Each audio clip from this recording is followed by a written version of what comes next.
সময়টা কিভাবে চলে যায় বুঝে ওঠা যায় না, কিন্তু কিছু মুহূর্ত থাকে যা যতই পুরনো হোক মনে হলেই হৃদয় কেঁপে ওঠে।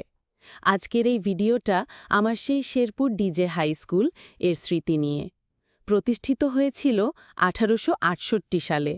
কত শত ছাত্র, কত শিক্ষকের গল্প, কত না বলা কাহিনী জমে আছে এই স্কুলের প্রতিটি দেয়ালে। স্কুলের সেই প্রথম দিন, নতুন ব্যাগ, নতুন বই আর বুকের ভেতরে একটু ভয় আর একটু কৌতূহল। তখনকার দিনগুলো ছিল কত সহজ, কত রঙিন। টিফিনের সময় মাঠে দৌড়, বন্ধুদের সাথে হেসে গড়িয়ে পড়া আর ক্লাস চলাকালীন চুপি চুপি গল্প করা। কারো হয়তো প্রথম ভালো লাগা এসেছিল এই স্কুলেই, কারো হয়তো বন্ধুত্ব গড়েছিল এমনভাবে যা এখনও টিকে আছে বছরের পর বছর। টিচারদের বকা, প্রিয় স্যার বা ম্যাডামের গল্প, সব কিছু এখনও কানে ভাসে। কখনো ক্লাস টেস্টে কম নাম্বার পেয়ে ভয়, আবার কখনো ভালো রেজাল্টে হিরো হয়ে যাওয়া।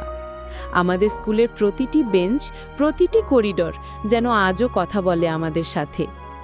বন্ধুদের সাথে ছুটির পর বাইসাইকেল রেস, মাঠে ক্রিকেট খেলা আর বিকেলে ঝালমুড়ি খাওয়া, এগুলোই তো আমাদের জীবন ছিল এক সময়। শেরপুর ডিজে হাই স্কুল শুধু একটা স্কুল না, এটা একটা ইতিহাস, একটা অনুভব, একটা জীবন।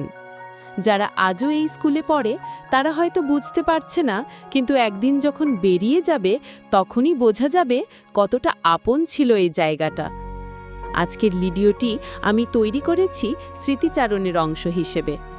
বিশেষ ধন্যবাদ কেআর কাউসার ভাইকে, যার সোশ্যাল মিডিয়ার কন্টেন্ট এই ভিডিওতে ব্যবহার করা হয়েছে। চলুন আবার একবার ফিরে যাই স্কুলের সেই পুরনো দিনে, হৃদয়ে জমে থাকা প্রতিটি মধুর মুহূর্তে।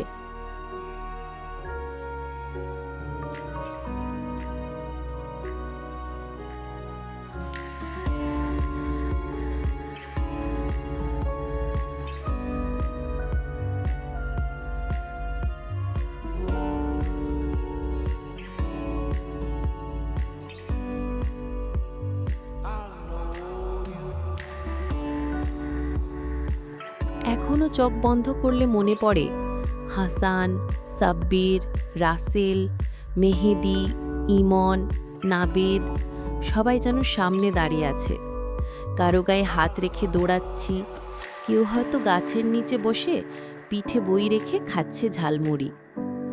আজকে যদি তোমাদের কেউ এই ভিডিও দেখো, জানো তোদের সবাইকে অনেক মিস করি।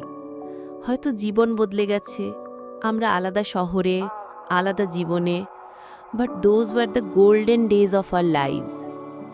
বন্ধুরা, তোমরাও কি এমন বন্ধু পেলে যারা আজও মনে পড়ে? এই ভিডিওটা তাদের জন্যই, যাদের সাথে আমরা লিখেছি আমাদের জীবনের সবচেয়ে রঙিন গল্প। ভিডিওটা দেখে যদি তোমার স্কুলের কোনো মুহূর্ত মনে পড়ে, তাহলে একটা বন্ধুকে ট্যাগ করো যার সাথে সেই দিনগুলো কাটিয়েছিলে। আমাদের শেরপুর ডিজে হাই স্কুল শুধু একটা স্কুল না, এটা ছিল আমাদের দ্বিতীয় পরিবার। চলো একবার ফিরে যাই সেই দিনগুলোতে, স্মৃতির পাতা